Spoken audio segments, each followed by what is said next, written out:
Hi everyone, before you dive into the episode, I just wanted to interrupt really quickly. You're gonna dive into this episode and you're gonna hear me call this podcast the Holistic Hustle Podcast. And that is because it used to be the old name of this podcast. And it was an amazing ride. I'm so grateful for the Holistic Hustle Podcast and what it served. But recently I've decided to rebrand the podcast based off the evolution of my own journey, my own story, and where God is calling me to go next. And so now the rebrand, which you may know already, is called Wisdom is Wealth. Didn't want you to be confused, so dive into this episode. They were an amazing episode, amazing guests, amazing insights, and enjoy. Is when you look at the world around you and you have everything that you set out to accomplish, and all of a sudden, you see through the illusion that none of that is going to provide you with what you already have. Hi, I'm Justin Buonamo, and this is Holistic Hustle. Holistic Hustle is doing things for the right reasons, working hard for the right reasons. The healthy balance of what work and progression and accomplishment and success should actually look like. Hello, everyone, and welcome back to another episode of the Holistic Hustle Podcast with Justin Buonamo. And to say that I have a treat for y'all today would be an understatement, and you guys probably already feel like you know him because I believe we've got 6 episodes out right now, and he's been mentioned more than once in every single one of them. But today we have my mentor and a good friend of mine, Jay Kauffman. And so please listen to this whole episode. If not twice, if not 3 times, it might be one of those ones that you come back to. And I know I'm biased, but I highly recommend it. Particularly because I'm looking down at some of the questions that I'm going to dish Jake. And these are some topics that he has taught me that have not just helped me, but massively changed my life. And so all of y'all probably have heard in past episodes, when I talk about Jake, I say Jake not only showed me the door that I needed for healing, but he showed me the door that I didn't even know existed for healing and transformation. And there's just been a tremendous amount of growth, much of that being beautiful growth over this past year of my life. And my wife and I were driving, I forget, we've been on so many trips now and so many weddings. I can't remember where we were driving to a couple of weeks ago. I think it was up to Rochester, New York, where I'm from, for a wedding. And we just were reflecting on the past year and just saying wow, our life is drastically different in the best way possible. Our life is so good right now. And what changed in this past year, because a year ago, I probably couldn't have said that, at least truthfully. On the outside looking in, it looked like my life was good, but I was a fucking disaster internally, excuse my language, right? But what had changed over this past year, and the common denominator or the unique variable, right, was Jake, right, and his coaching. And so I have gained a ton of worldly success before I met Jake, right? But the most amount of success, even with a stacked resume of success in the most modest way possible from an earthly standpoint, does not even compare to the amount of accomplishments that I've been able to achieve over this past year while working with Jake. And so to say that today is a very important guest to me and topic and episode, again, would be an understatement. And so before I sit here all day and make this podcast episode about me just talking about Jake, let me just let him talk too as well. And so I want to hand it over to him to give a little more of a bio and background on himself and what he does and the incredible work that he does outside of just working with my crazy self. But anyways, Jake, welcome to the podcast, man. Honored to have you here. Justin, thank you so much for having me, brother. What an introduction. I will do my best to live up to the lofty introduction, but I appreciate it so much. It's glad to be here, and I'm incredibly proud of you and for all the work that you've done over the past year. Thank you, man. I appreciate that a ton. And so I know a lot of people know you, from, being my mentor and being in my space, and we collaborate in many different ways. But if you could you break it down for our listeners on what you do? What does your business do? What do you do through your coaching? So I always have a hard time with this one because my approach is holistic in nature with all of my clients. It arguably needs to be because of the felt impact and ripple effect that this work has across all areas of life. But what I would say simplistically is that I take men to places within themselves that they can't get to on their own. And what I mean by that is we all have blind spots. We all have unconscious compensating strategies and limiting beliefs that we're unaware of, and that ultimately are the source of resistance in our lives that prevent us from growth and that hold us back from reaching our God-given potential. They say that every hero needs a guide. And so I am that for growth-minded, ambitious, entrepreneurial men. I agree. I agree. And I think the beginning part hit me because no matter how smart and successful you are, for one, you don't make it on your own. And for two, you can't see everything. Right. There's just been Right. so many things that like were right in front of my face. And even being smart and successful to some degrees, like I couldn't even see it. It took you to hold that mirror up for me, right? On the Yeah. easy things, on the medium things, and on the very in-depth things, too, as well. And Yeah. so Well, it's good I think news. it's, Your ego's working yes. perfectly. Yeah, right.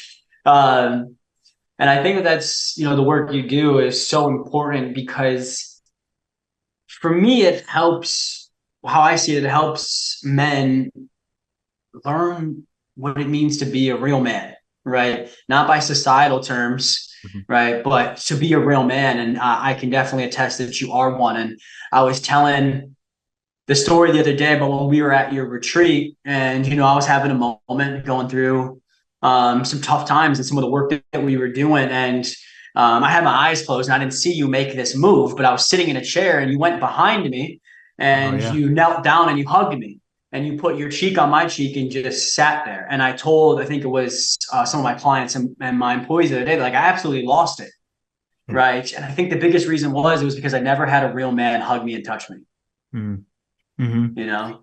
Yeah, it's And a somatic anchor yeah, because if trauma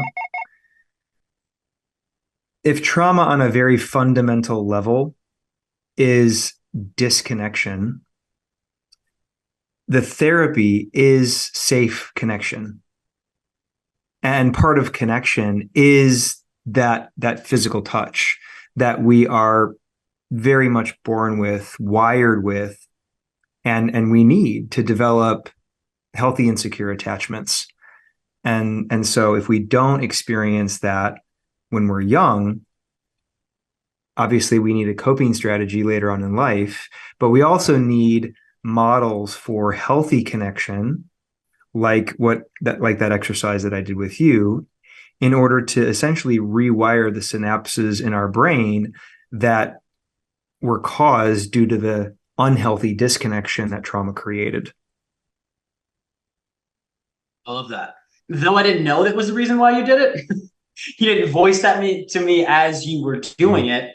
I did It's right. just so beautiful. You're like not whisper in my ear. That's the purpose why you're doing it. But Right.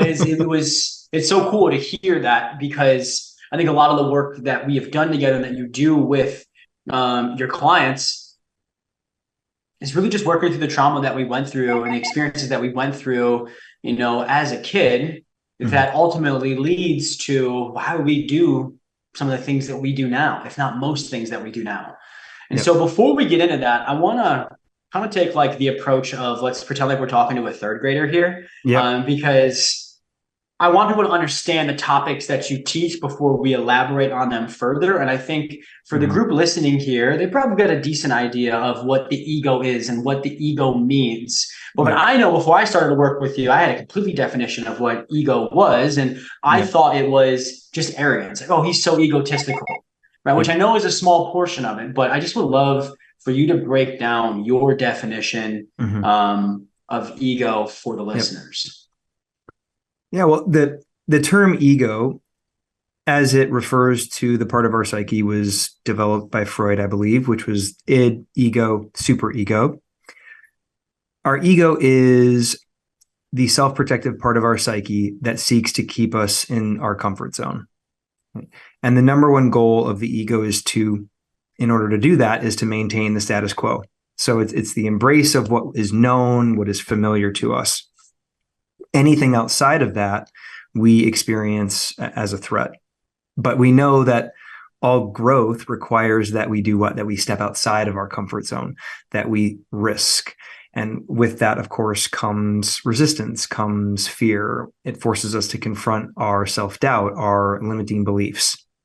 So growth is inherently uncomfortable, and yet the goal of the ego is to maintain and keep us trapped in a state of comfort. So it's this infinite paradox that we're always going to encounter and experience on the road to growth, whether it's physical growth, when you go to the gym, in order for a muscle to grow, it literally needs to tear, or whether it's relational growth, right? Relational growth requires vulnerability. It requires openness, a willingness to be wounded, or whether it's simply psychological, and spiritual, right? Because spiritual growth requires an amount of faith that feels scary, right? Because we can't see, right? It's literally the belief in something that we can't even see. And so it's this paradox that we're always confronted with on the road to growth, whatever that growth looks like, where we're confronted by this need to look good. So the ego is commonly associated with what is referred to as the false self, which I believe was also coined by another famous psychiatrist called Carl Jung. And he was the first person to talk about life in terms of two halves, where the first half of life is all about individuation and self-actualization, right? Making something of myself.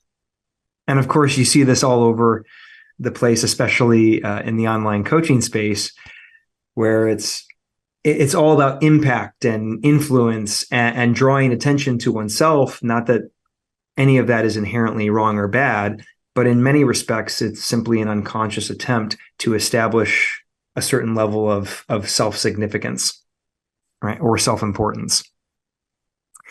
And the second half of life, it's all about transformation and transcendence, where we are put on the path towards a higher purpose and a higher power, where it's no longer about us. It's no longer about our personal accomplishments, success, or accolades.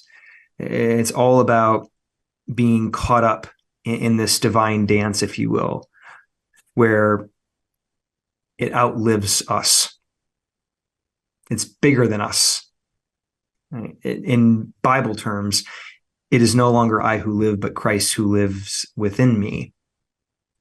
And by the way, if you're younger than like 30, 35,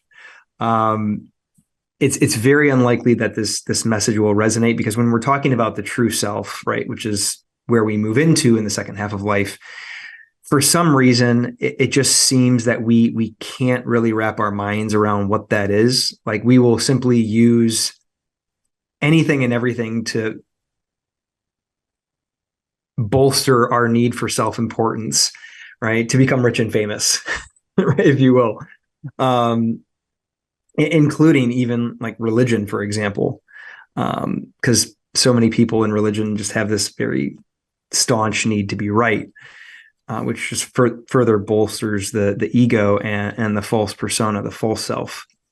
But in order to make that transition, if you believe a lot of the literature around this, is that you, at a certain point in time, need to encounter a circumstance, an experience, a relationship, a death, a person that you can't handle, that your strong willpower, your mental resources, your acquired knowledge up until that point in your life just simply is not a match for. And so I say all of that to say, so many men are out there trying to become wealthy, but the question is, wealthy in what way? The amount of men who are wealthy materially, financially, but who are unhappy and unfulfilled, like you talked about from your own experience, even going back to earlier this year when we first started working together, it's a tale as old as time. It's so many men are experiencing just that, wealthy in money, but poor in happiness, right? Rich in money, poor in spirit. And so that's in many respects where I come into play, because that's my story, as you can imagine. I started this very successful healthcare technology company with a couple of other guys. we experienced rapid growth and success. And here I am, having accomplished pretty much everything I set out to accomplish in terms of career and financial success. And I was fundamentally unhappy and unfulfilled. And there was this void inside of me that I did not know what to do with or how to solve for, because I was looking to everything outside of me to solve for that, 7-figure business, multiple 7-figure business, okay, 8-figure business. And you're like, man, this not only is the problem not getting solved, but it's arguably getting worse now. The more successful I become. And that's because I truly believe that, there's nothing outside of you that can give you what you already have.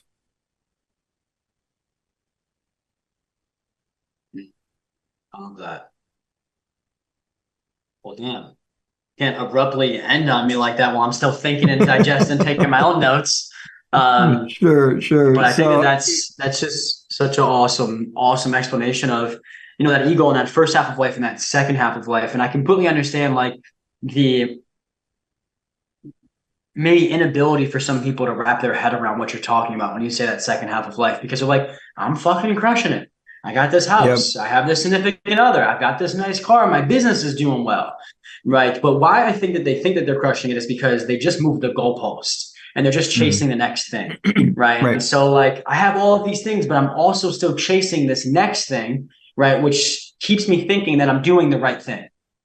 Right. Totally. Because of the accolades plus the chase. But I think finally what you're saying, kind of what my experience was too as well, is like you can only move the goalpost so many times until you move it, accomplish it. And when I mean move the goalpost, is like I want to get a 7-figure business. Okay, I accomplished that. Now a multi-7-figure business. Okay, I accomplished that. Like what's next? That's the goalpost moving. And all of a sudden you're going to probably run out of opportunities to move that goalpost. And you're going to be a Tom Brady who after he wins, I think it was his 4th ring, or 3rd ring maybe, he's at the podium and was like, I thought this was going to feel better. Yeah, I thought this would feel different. And I thought this would feel different. Yeah. Right. Yep. And just a perfect example of him just thinking that goalpost moving, or like when you move the goalpost, you're creating a goal for yourself, right? To chase. Correct. And that thinking accomplishing it is going to be your source of happiness. Right? Which is what people get confused. I think one of the biggest things I learned from you is the difference between source of happiness and amplifiers of happiness. So maybe dive into that a little bit. And also, I think a lot of people here are operating in that false self, even me still, in many ways. And just like, great explanation of the ego. I know in ways it's synonymous with the false self. Maybe break that down a little bit further too as well. Yeah, well, the true self is characterized by communion and contentment. To reiterate what I said before, that there's nothing out there that can give you what you already have. Because what you're doing when you're playing that game, right, this moving of the goalposts game, what you're really doing is you're creating a timeline between where you're at right now and your next goal, whatever that goal is for you, right? Whether it's a 6-figure business, whether it's a 7-figure business, whether it's a multi-7-figure business, you're creating a timeline. And in and on that timeline is suffering. Because what you're saying is that my happiness is not available to me here. It's out there. It's in the future, on the other side of this goal accomplished, that my happiness, my joy, and fulfillment resides, which inherently means that it's fundamentally unavailable to me here in this moment, which is not true. It's not true. And this, of course, you practice this game long enough and you just continue to practice it because it's what you know. We always return to what we practice. And so the longer you play that game, the more empty and unfulfilled you become, because as you pointed out, you're just moving the goalposts on yourself, which is just to say, I'm moving my happiness, I'm moving my fulfillment, I'm moving my joy further on down the road because it's not available to me here in this moment.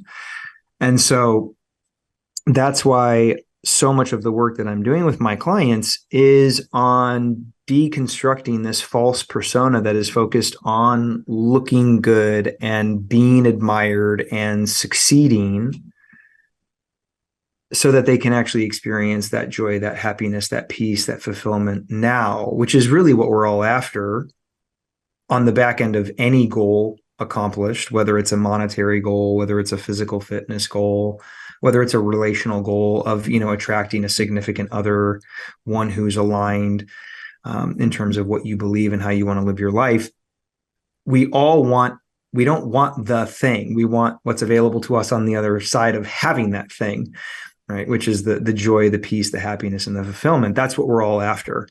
Our ego says, no, it's this thing, but it's all about the happiness that we think we're going to experience on the other side of it. But when you kick the goalposts on down the road, you'll just continue to do that, and you'll have this Tom Brady experience that says, okay, I got what I said I wanted.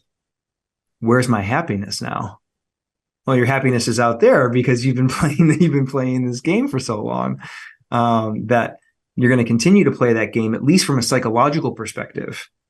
And because that's what so much of what we're talking about right now is psychological in nature and in essence. But it plays such a pivotal role because that's what we are. Right? We're spiritual beings having a physical experience, not the other way around. Or excuse me, we're physical beings having a spiritual experience. And so,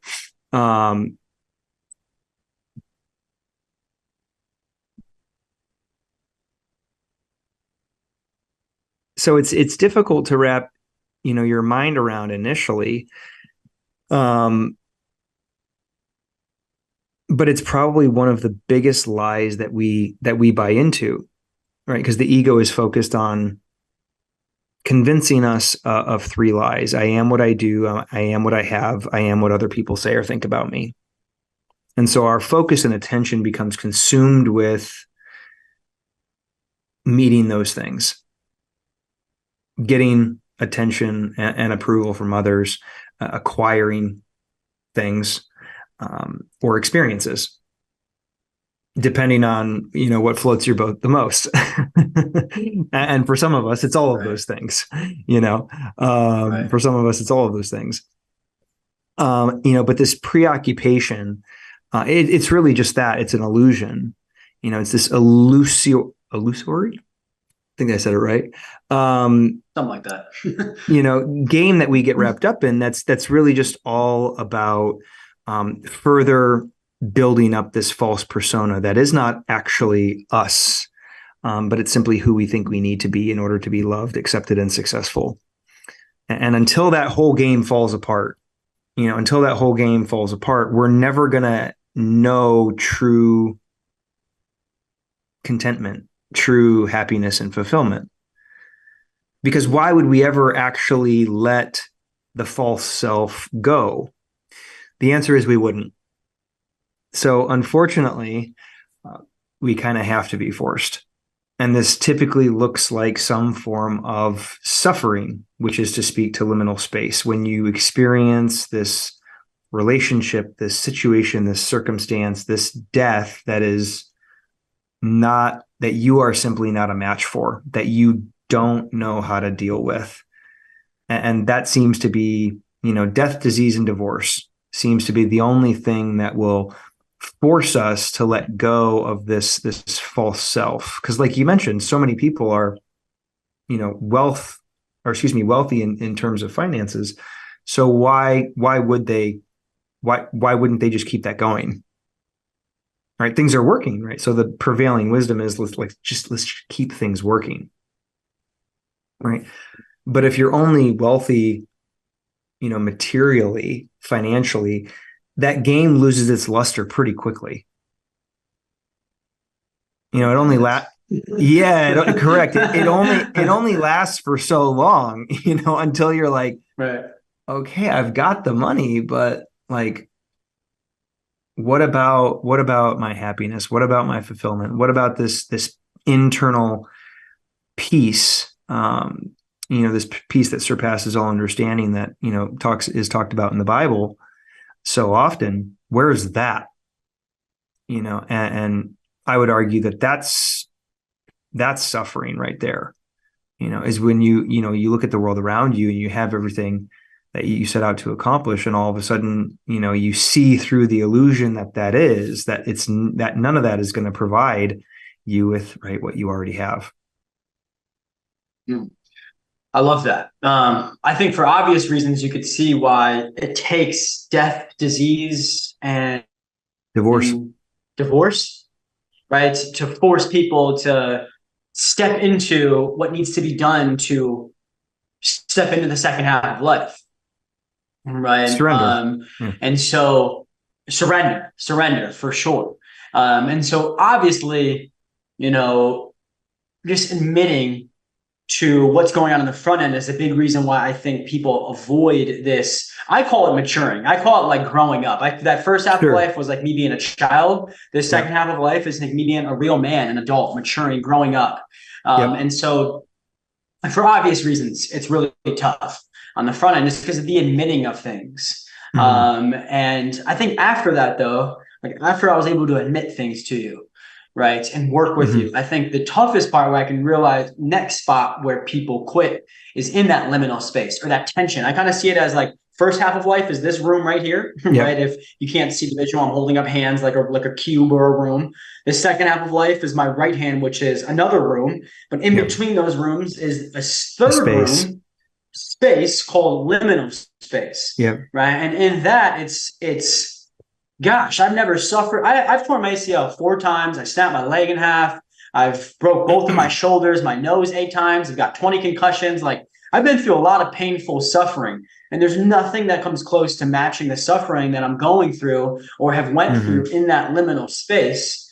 And so can you talk to that a little bit? Like, why is it such a suffer and why is it necessary? And what is liminal space? I know you kind of touched on it already. Yeah. So liminal space, I believe, was also coined by Thomas Merton. And it derives from the Latin word limen, it means threshold. So you are correct. You have left one room, but you have yet to enter into another. It is the space in between your false self and your true self. And in that space is where we are constricted, confined, limited, suspended, out of control. The truest word for that is suffering, right? And, God, life, fate, whatever you want to call it, the idea is that it will keep us there as long as it needs to until we fully let go and surrender to a higher purpose and a higher power, right? In the first half of life, we trust in ourselves, or we fight the devil. In the second half of life, we fight God. And so, and there's a beautiful book that has a full chapter dedicated on this, which, I think I gave to you when we first started working together, which is called Adam's Return. It has a whole chapter on liminal space, but it's the belly of the whale. If you're familiar with the story of Jonah, when God sends him on this mission, I believe it was to Nineveh, to preach the gospel. He started on the path and eventually refused because he, came to this idea that he would likely experience persecution in some way, shape, or form. And so he veers off the path. And he ends up getting, caught in a storm, and he ends up getting swallowed by a whale. And he's in the belly of the whale for 3 days and 3 nights. And so that is liminal space, right? Where he is confined, he's constricted, he's limited, he's completely out of control. And it's the only thing that will get him to say, fine, God, fine, I will do it. Right? I will do it. I will, accept that, your way is higher than my ways. And I'll do it, whatever that is. Your divine God-given purpose, if you will, reminiscent with the idea that we all have this like divine blueprint before we are born. And so, but of course, nobody's going to sign up for that. Nobody's gonna like willingly sign up for, this terrible, awful, suffering, because it feels like dying. And in many ways it is. It's just a psychological death, an ego death, if you will, where, all of these entrapments, all of these achievements of the first half of life just kind of come crumbling down. Life as you know it just kind of stops. And yeah, you're forced to confront all parts of who you are, the parts that we all typically want to just hide, right? You're forced to confront all of those, all of the things that your ego seeks to just like bury in your unconscious and put into your shadow, right? Which was a very popular thing that Carl Jung was responsible for. We like the shadow, where we put all of the parts of ourselves that we experience shame around,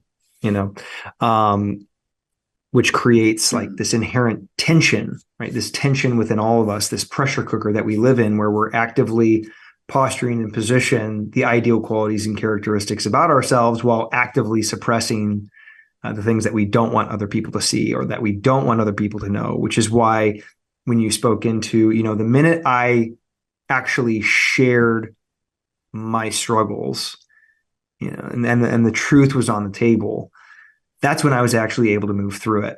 The answer for the pain is found within the pain, but our ego wants to circumvent that. It wants to avoid it, go around it, anything but to, confront it. But that seems to be the only way that we can really, die to this false self, this admired identity, that so many people are actively working, however consciously or unconsciously, to continue to bolster and further reinforce. Love it. I have to keep reminding myself that I'm not on a coaching call with you, that I'm hosting a podcast. Yeah. It's like you just get lost in what you're saying. And so I just appreciate any of the listeners dealing with the awkward gaps as it's clicking. Oh, yeah, right. We're on a podcast here. I'm not getting coached. Totally, but yeah. I think that all of this stuff that you're saying is just so applicable and obviously, so relatable on my end. And I think that earthly death has been, though so much suffering, as we've been talking about, it's been the best decision I've ever made. I can actually feel like I have purpose in life now. I'm headed towards that authentic self that God created me for. And so one thing when I first met you, I think your bio at the time said, I help men die before they die. Right. Yeah. And so like there's two deaths in life, right? Yep. The one that actually matters, right, or matters most, which is our earthly death, dying to that false self. Yep. Right. And so yeah, the key to living is to die before you die. Yes, 1,000%. And that's what the Bible talks about in many different ways, right? That's though if it's not interpreted like that many times, but and that's what we talk or Jake talks about, and we're talking about on here, when it's like having that earthly death is just being like, okay, it's time to grow up, or okay, it's time to mature, or, okay, it's time to die to that false self that I constructed.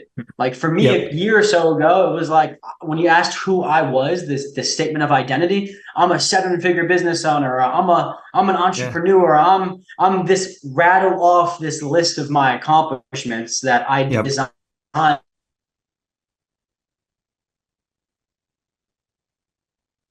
to make a name for myself through separating myself from other people, right? But ultimately came to terms, and the approach was to die to that false self and move into that second half of life. And so I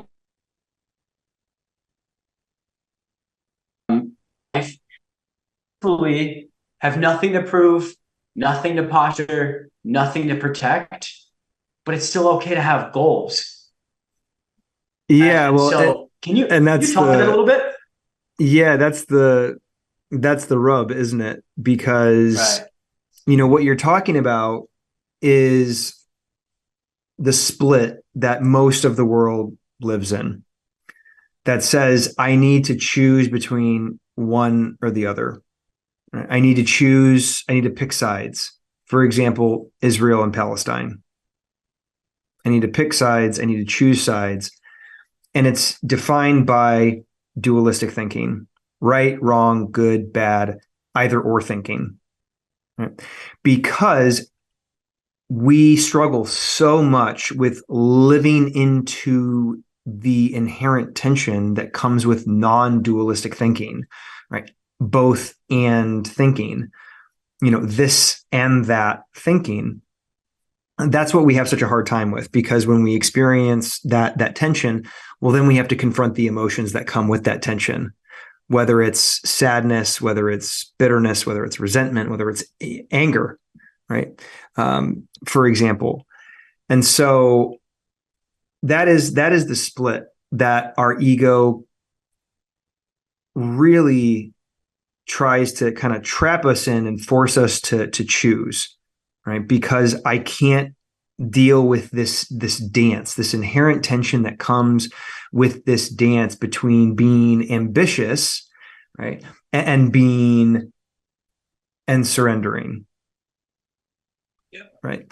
The post that I made this morning on my social media that you commented on, which is like this dance between surrendering to God and being self-reliant, right? Because we do need both. It's not like God's going to, get me out of the bed in the morning. I have to actually turn my brain on and say, all right, get up and get out of bed. And I have to, lift my legs up and put one foot in front of the other, right? So there is an inherent amount of self-reliance that's required in order for me to have a business, in order for me to show up to work each day, and so on and so forth. But the ego is going to convince us that we need to choose between these things. And this is where the trap really is, right? This trap between, okay, being, for example,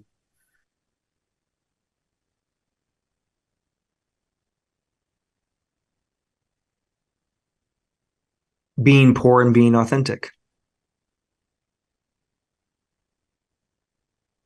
You see this, you probably see this all the time with your clients, right? Is they really want to be authentic, right?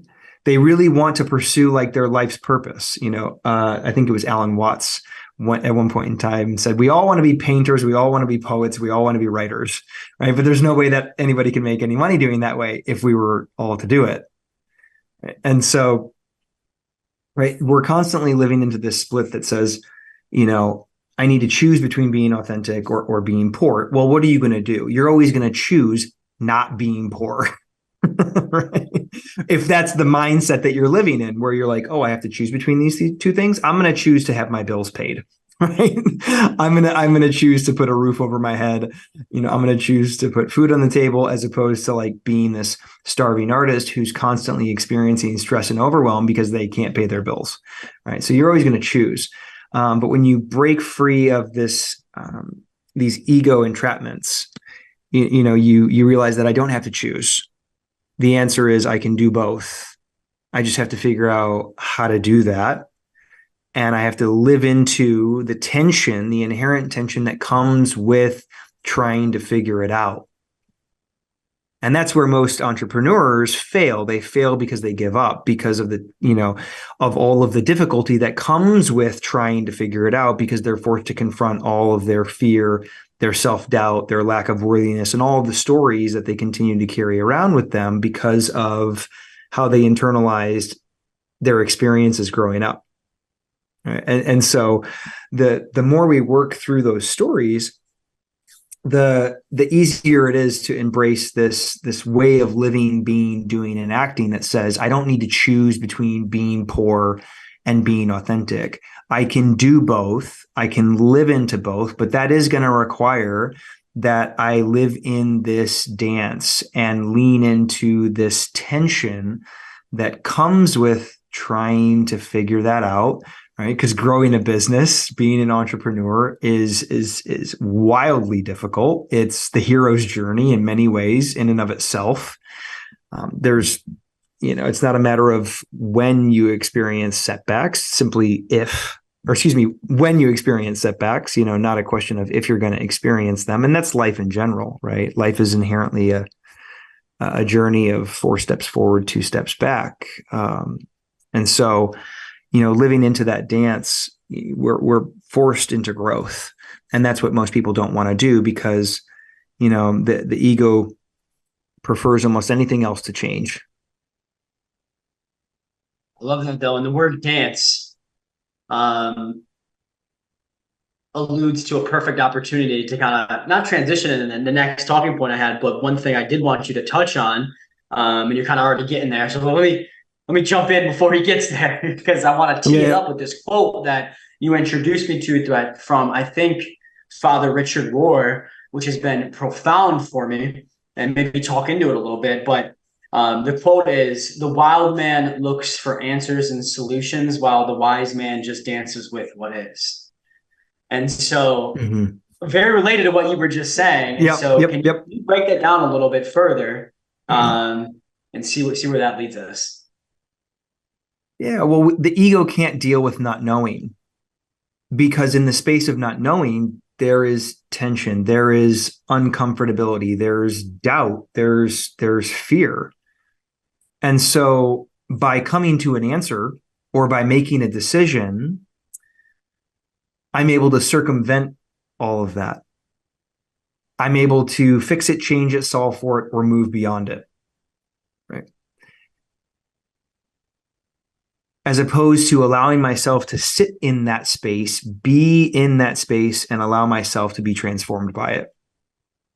And there's actually so much science to that backs this up when we think about what is clinically referred to as our window of tolerance. All of us have a threshold in terms of what we feel safe to receive, including money, financial abundance, career opportunity, love, and intimacy. Anything that goes beyond that threshold, our nervous system experiences as a threat. So the egoic temptation is to do what? It's to run from it, get away from it. And we see this all the time with lottery winners. I think you and I have discussed this in our private conversations. What happens? They win a ton of money that far surpasses their window of tolerance. And so what do they do in the attempt to return to safety? They just start spending the money frivolously. They get rid of it very quickly. And the statistics back this up, where I think it's over 70%, maybe even more, of lottery winners.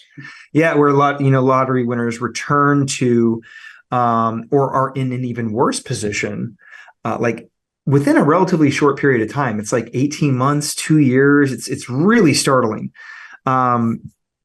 We refer to this as, or society refers to this as, self-sabotage, but in the world of nervous system work, we refer to it as self-protection, right? Because the results that they experienced are so far out of their normal and what's familiar to them that they have to remove themselves from that. And in the case of lottery winners, this looks like just spending that money until they're back in a position that they're comfortable with.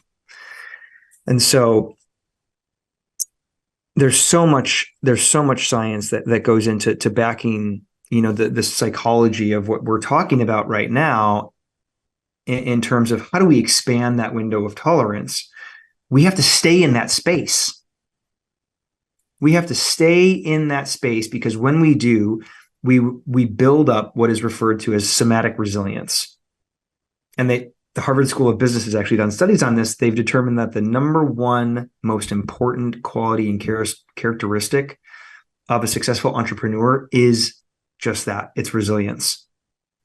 So the more we can be with and live into tension, doubt, uncertainty, fear, the more we allow ourselves to be transformed by those things, the more we build our somatic resilience, or our capacity to, for example, take on greater risk, which as an entrepreneur is right. That's like the game, really, is taking one risk after the next, stepping into the unknown, because that's what the new demands.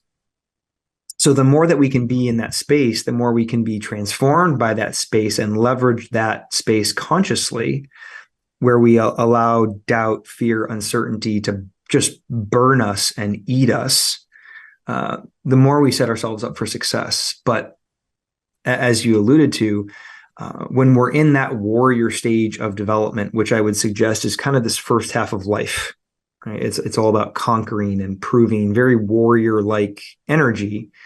our initial reaction or response to that is to conquer that fear, that doubt, that uncertainty for the sake of bolstering our own self-importance.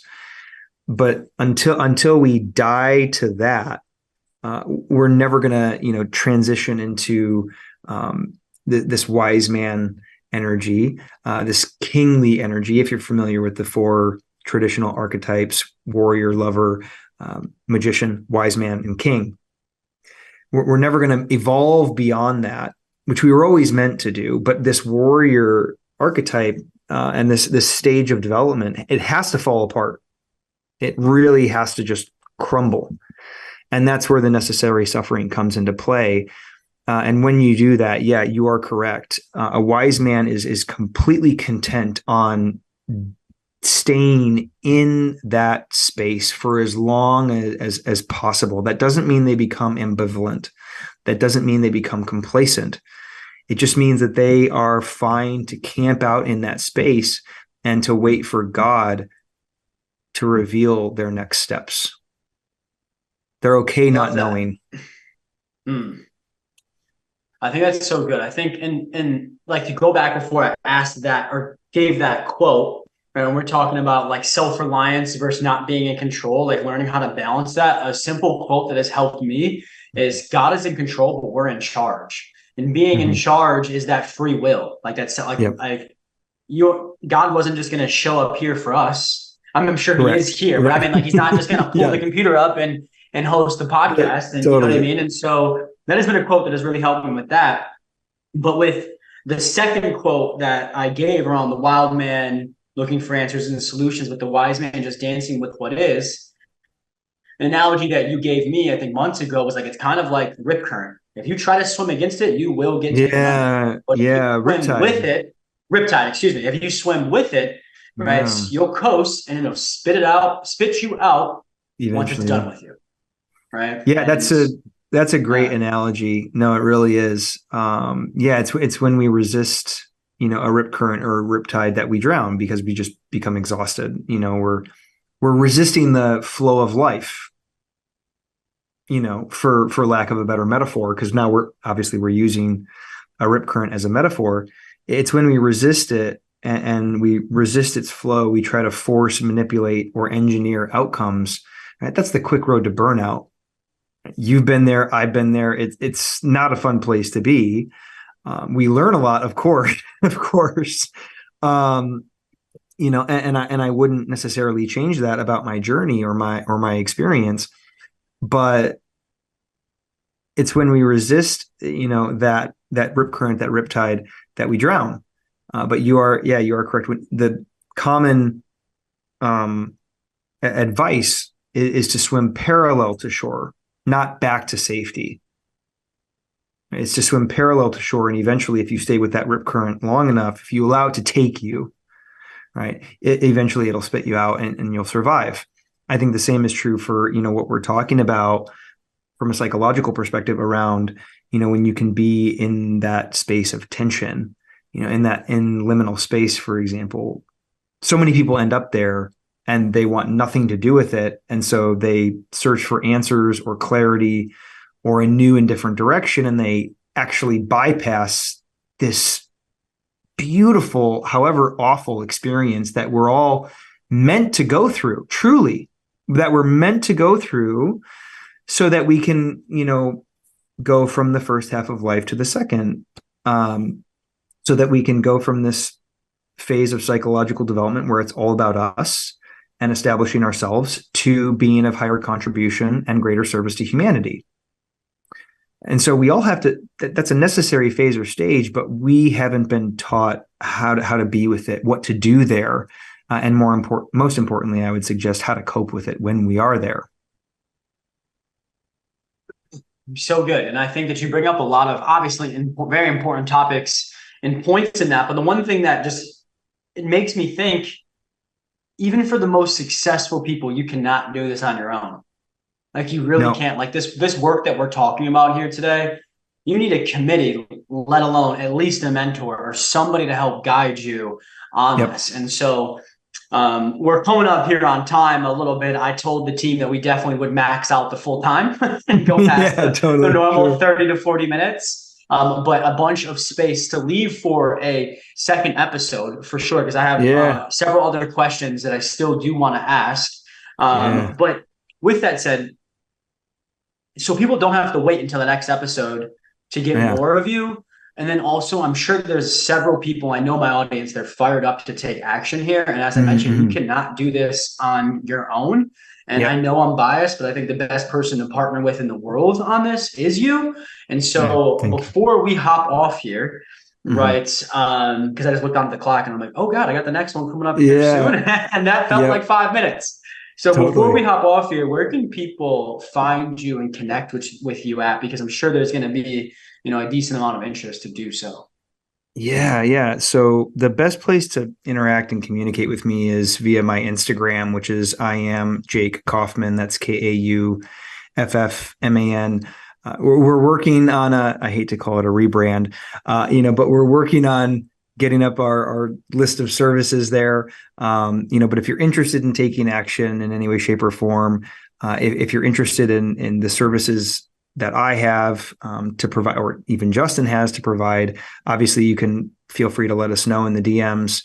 I do have a new program coming out, which I'm super excited about. I think you saw my post where I kind of teased that this morning. It's called Healing and High Performance. You can actually pre-order it. So if you're interested in that, feel free to shoot me a DM. It's fairly inexpensive, tons of value. It's an automated passive thing. And then my website, awakewithjake.com, where you can sign up for our newsletter. You can order the book and find other resources that can support you. It's awesome. I appreciate the willingness to field some traffic coming your way, because obviously I believe in you and the work that you do, but it's pivotal. This work, this transformation, this dying to the false self, going to the next stage of life is just so pivotal no matter what your goals are in life, right? You're going to accomplish your goals and they're going to mean a lot less than if you accomplish them on this healing journey. I promise you that. And Jake mentioned the word slightly inexpensive. Even his biggest ticket item is disgustingly inexpensive in comparison to what you're costing yourself by not having these services, and in comparison to the return on investment that you get. I think I was the client that you posted about who mentioned making $220,000 of investments into himself and his business in 2022, and you being the most valuable one. And I 1000% vouch for that. I know a lot of our viewers understand the success that maybe I even had before JFF, but now with my company too as well over the past 4 years. And I promise you the biggest key to that success and the success that I'm having in life in totality is Jake and his services. And so I'm just happy that there's many ways that people can connect with you, and I strongly urge that you do. And so until next time, that's how you all can get in touch with Jake. But today was amazing. I still definitely have a bunch more questions. And so for the round viewers, 2. yes, particularly because I didn't get to them because I kept forgetting that I was hosting a podcast and not being coached. But every time I see Jake on Zoom, I'm getting coached. So y'all can bear with me on that one. But next time we'll be a little bit better with that one, and we'll be able to get through some more questions. But the questions that I have are much more advanced, and it would be very hard for you to wrap your head around those if you didn't understand or at least know the things that Jake and I touched on here today. And so I hope this was a good start, a good precursor for some incredible new podcast episodes to come and collaborations between Jake and I. But if you want more of him, and I don't blame you for doing so, he just kind of gave you the ideas of where to find him. So I urge you to reach out. And Jake, man, I just love you and I appreciate you so much for so many things. But now to have this in my vault of podcast episodes just skyrocketed the value, man. So thank you so much for today. Oh, this is my pleasure. Love you so much. And thank you again for having me. Of course, brother. Well, all right, everyone. We'll see you on the next episode of the Holistic Hustle podcast, and we'll talk to you then.